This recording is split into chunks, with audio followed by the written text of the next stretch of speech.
Il y avait un homme de Dieu du nom de William Branham. Et quand je l'ai connu et je l'ai vu de mes yeux, Dieu l'utilisait et c'était pour lui, Thiers, il a dit, c'était l'exemple de Jésus le plus proche de la réalité qu'il a pu voir ici sur terre. Je ne suis pas branhamiste, mais peut-être plus branhamiste que les branhamistes. Cet homme était un homme envoyé par Dieu. Osborne a dit, j'ai vu cet homme chasser des démons, les aveugles voyaient. Dans un... Shalom à vous partout à travers le monde. Je vous remercie d'être branchés. Je vous remercie d'être connectés. Nous sommes de cœur avec vous. Vous savez, on est là justement pour devoir vous apporter les nouvelles. Comme je l'ai toujours dit, la chaîne RSTV, c'est une chaîne qui est là justement pour vous informer. C'est une chaîne qui est en train de parler justement pour toutes les affaires ayant trait à l'évangélisation. Vraiment que Dieu vous bénisse parce que vous êtes là branchés et restez scotchés. Si c'est ta première fois de nous suivre, je te prie, ne zappez surtout pas parce qu'il y a de bonnes choses. Tu vas aimer ça. Tu vas aimer. Merci beaucoup et abonne-toi si c'est ta première fois. N'oublie pas surtout de mettre les doigts sur la cloche de la notification pour qu'à chaque fois que nous allons poster nos vidéos, que cela te parvienne en temps réel. C'est justement le travail que nous faisons. C'est pour vous servir. Qu'est-ce que nous allons parler aujourd'hui? Peut-être que tu ne connais pas encore William Branham, mais nous allons retracer l'historique du ministère des frères Branham. Qui était réellement frère Branham? Les gens parlent de Branham, les gens parlent du message des frères Branham. Mais Branham là, c'est exactement qui? Est-ce qu'il avait réellement un ministère? Est-ce que c'est Dieu qui l'avait appelé? Est-ce qu'il est vraiment prophète, tel que ce que vous appelez les branhamistes appellent? C'est aujourd'hui que nous allons découvrir ensemble avec vous. Frère Branham a fait beaucoup de prophéties dans le message que nous avons. Et parmi ces prophéties, il y a des prophéties qui ont déjà été accomplies, mais les gens ne croient pas en ça. Pourquoi? Parce que les gens aiment voir des choses. L'homme aime toujours voir les détails des choses. Les détails de la vision. Or, ce que vous ignorez, c'est d'abord quoi? Parfois, quand Dieu accomplit sa parole, il l'accomplit à sa manière. Ça ne doit pas nécessairement venir selon les entendements des hommes. Et parfois, s'il veut l'accomplir dans les moindres des détails, ça dépend. Aujourd'hui, nous, les chrétiens, les croyants du message des frères Branham, aujourd'hui, je vais peut-être t'informer, peut-être que toi tu n'es pas encore informé. Le monde du message vient encore d'enregistrer une des prophéties des frères Branham qui est accomplie dans le moindre des détails. C'est quoi cette prophétie-là? Frère Branham avait parlé d'installation d'un pape américain au Vatican. Cette prophétie-là avait été critiquée par-ci, par-là. Vous allez écouter un abbé tout de suite, là, je vais mettre sa vidéo, et vous allez vous-même écouter les déclarations que cet abbé-là avait fait contre cette prophétie. Et nous allons revenir encore après pour suivre ce qu'il est en train de dire aujourd'hui, après que cette prophétie-là était accomplie. Mais avant tout, suivons d'abord comment le pape était accueilli et comment il avait fait son discours. Après, nous allons toucher cet abbé-là.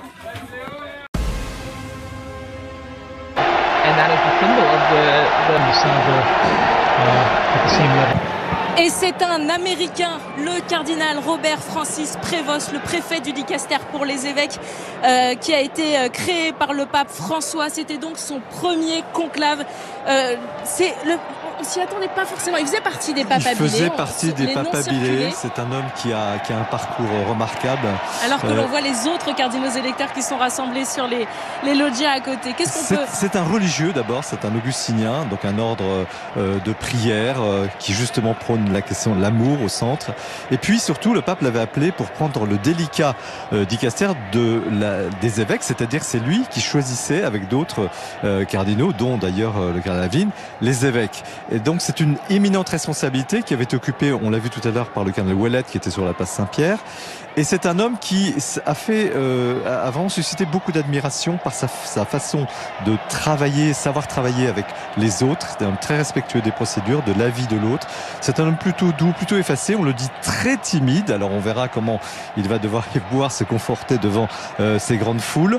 Mais un homme extrêmement, ce qui est frappant, c'est qu'il s'est fait en très peu de temps vraiment très respecté au Vatican.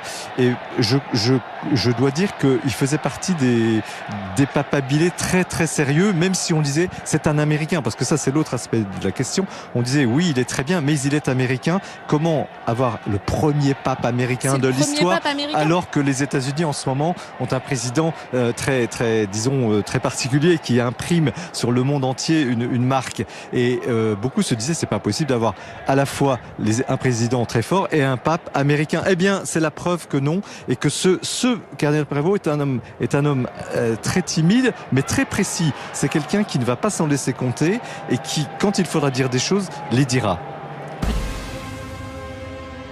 Qu'un de ces glorieux jours, que cette confédération des églises unies se rassemblera et que selon la prophétie, le nouveau pape issu des États-Unis sera installé là-bas. Alors, ils feront une image à la bête.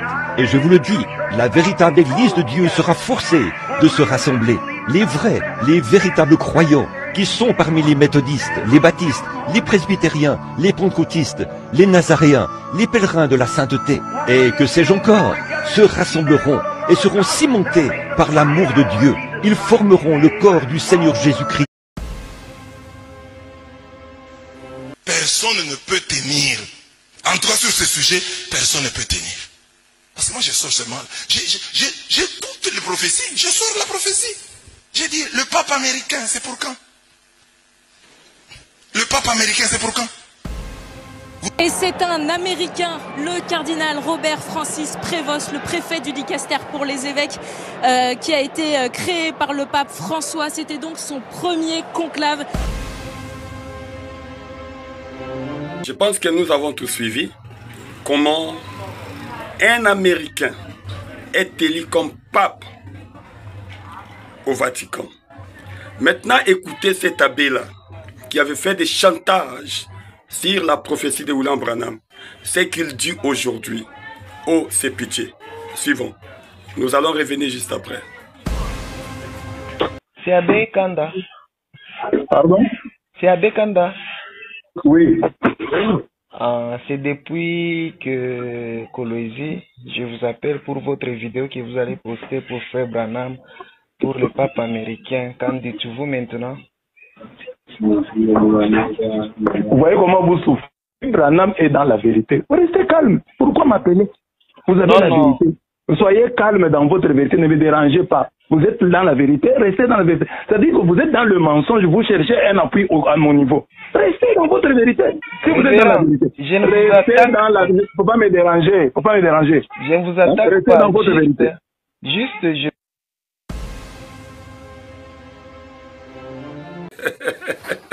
Ça c'est dit n'importe quoi. Restez avec votre vérité. Vous voulez chercher quoi derrière moi? Oh my God. Pourquoi cette incrédulité, Abbé Kanda? Est-ce que tu ne peux pas te repentir? Est-ce que tu ne peux pas venir demander ne fût-ce que pardon? Parce que c'est toi qui étais dans les mensonges. Écoutez, on ne se moque pas de Dieu. On ne se moque pas de Dieu. Tu dois te repentir pour tout ce que tu avais dit là. Sinon, la parole de Dieu est là. C'est déjà tiré au clair. Je vous avais promis que nous allons écouter certains témoignages des grands hommes de Dieu ici au Congo RDC, à Kinshasa. Ils ont parlé de Frère Branham, le ministère de Frère Branham. Est-ce que Branham était vraiment un homme de Dieu? Est-ce qu'il était vraiment un véritable serviteur de Dieu? Et je vais d'abord commencer à retracer un peu l'enfance de Frère Branham. Branham, c'était un enfant qui était né dans une famille. Il avait un père qui s'appelait Charles Branham et une mère qui s'appelait Hela Branham. C'était une famille qui était vraiment pauvre. Et il vivait dans un village appelé Kentucky, à l'Indiana, Arizona. C'est là où Frère Branham était né. Et au jour de sa naissance, il y avait un phénomène mystérieux. Pour vous informer que Branham était un prophète à part entière. Il était un prophète depuis sa naissance. Il est grandi comme un prophète. Il a terminé sa vie comme un prophète. Oh mon Dieu! Quand il était né, ses parents disent, par un témoignage, qu'ils ont vu une lumière traverser la fenêtre et entrer dans la cabane. Regardez cette cabane ici. C'est là où William Branham était né. Vous ne pouvez pas imaginer un si grand homme de Dieu comme ça, envergure de Frère Branham, mais c'est là où il est sorti. C'est comme ça que Dieu appelle toujours ses serviteurs. C'est comme cela. Il est grandi dans cette famille-là qui était vraiment pauvre. Son père était un contrebandier d'alcool. Et déjà à l'âge de 3 ans, Frère Branham commençait déjà à donner la vision. À l'âge de 3 ans, un enfant de 3 ans qui, après avoir eu un songe la nuit, il se réveille le matin et il commence à expliquer à sa mère. Déjà, dès son enfance, c'était un prophète. Il a grandi comme ça. Vu que son père, il était un fabricant des alcools, un contrebandier d'alcool, et il fallait avoir de l'eau pour faire le mélange. Et Frère Branham était l'aîné de la famille, dans cette famille-là misérable. Et il fallait que lui, son père ne pouvait qu'utiliser Branham pour l'envoyer chercher de l'eau. À l'âge de 7 ans, Frère Branham, avec les 2 seaux d'eau, il devait accomplir, comme un enfant qui respectait ses parents, aller chercher de l'eau pour donner à son père, bien que cela n'était pas vraiment dans sa volonté. Il avait fait déjà des tours. Et le chemin qui menait vers la source était comme un peu dans une descente. Et il fallait monter, descendre. William Branham était fatigué. Tout fatigué. À l'âge de 7 ans. Il est allé s'asseoir sous un arbre. Et pendant qu'il était là assis, subitement, il a entendu un bruit sur les arbres. Il était en dessous de l'arbre, fatigué. Et qu'est-ce qu'il va écouter? Une voix qui lui parlait, par une voix audible, que ne fume pas, ne bois pas, ne suis pas ton corps, d'aucune façon.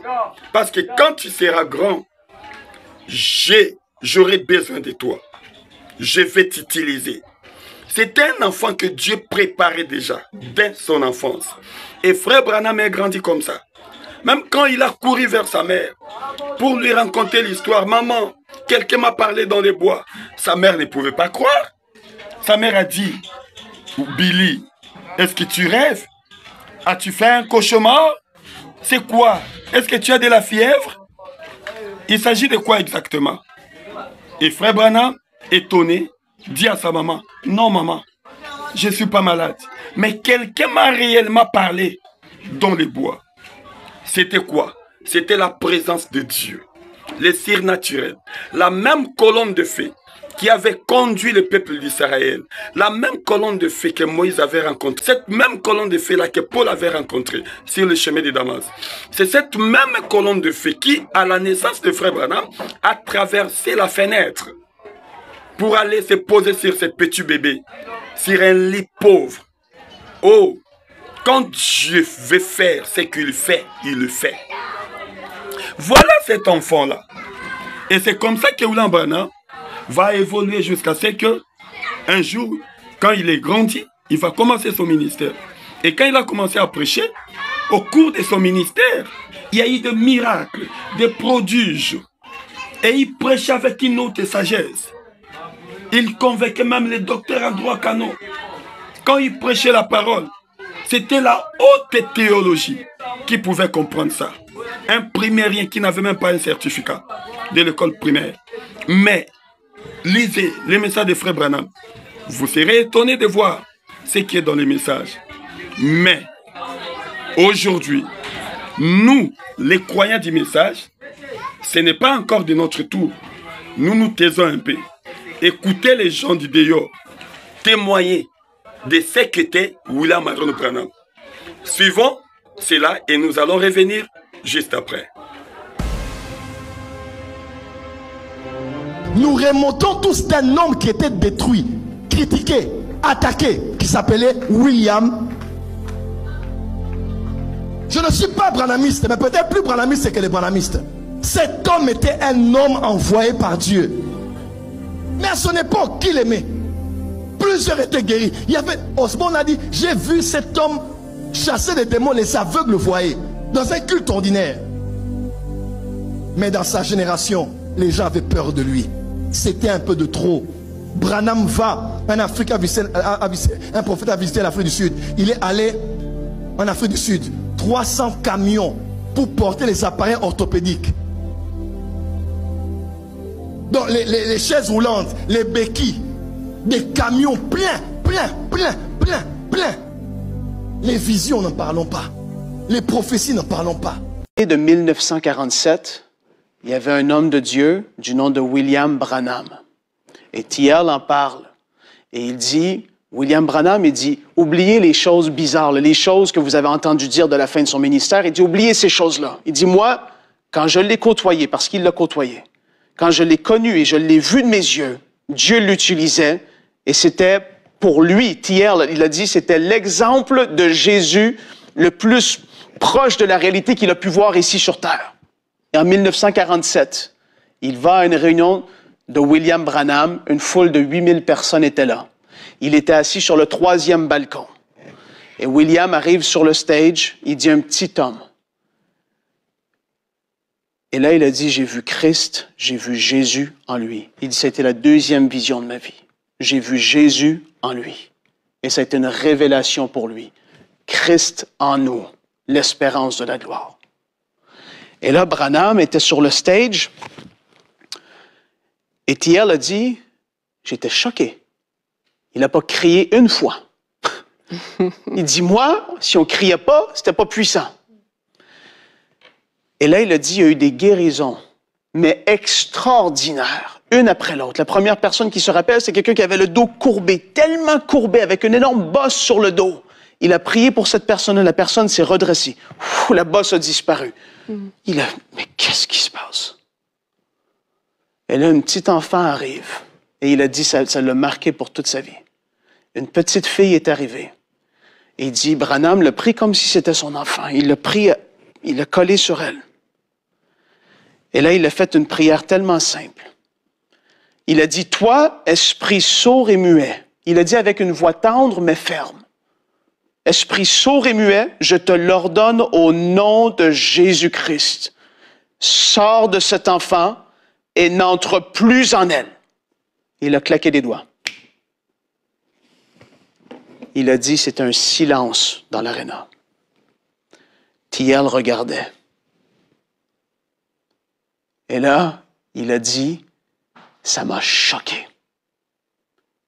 Le frère Branham a dit, frères et sœurs, élevons nos mains, l'esprit est sorti. Thiel a dit, mais personne n'a crié. Pourtant, nous, on crie. Et lui, il dit qu'elle est sortie. Et là, quand il a dit l'esprit est sorti, la petite fille s'est mise à parler. Mais moi, je suis baptisé dans branhamisme. Moi, je suis branhamiste. Ma grande sœur nanga batikala bazali mais natanga toujours et nandimanga na respectera Branham en tant qu'un grand prophète. Si franc, Nabino, Dalo n'est pas un prophète, c'est un apôtre. Même tous les prophètes, nous sommes des prophètes des ministères. On n'est pas des prophètes où n'est pas Branham, où bagi na ba prophétie, na ba dimension, ba na nation, où ils ont interprété Apocalypse et Nasuka. Non. Au moins le message n'est qu'à bon tout ça dit que c'est un message compliqué que les gens même nakati ba ko maîtriser été. Ça c'est pas les prophètes de ces gens-là. Nous sommes des prophètes des ministères. Merci beaucoup, le prophète Denis Lessi. Merci beaucoup, le prophète Joël Tatou. En tout cas, les deux témoignages-là, ajouter le témoignage de Tommy Osborne, ça m'a vraiment réjoui le cœur. Et je pense que toi aussi, tu es réjoui là où tu es. Mais pour terminer, commencez d'abord, si c'est ta première fois, abonne-toi d'abord. Et n'oublie pas de mettre les doigts sur la cloche de la notification. Et puis, commenter aussi, aimer, partager, pour que ces messages puissent atteindre beaucoup, un bon nombre de gens. C'est par ici que nous bouclons notre émission. Merci beaucoup. Bye.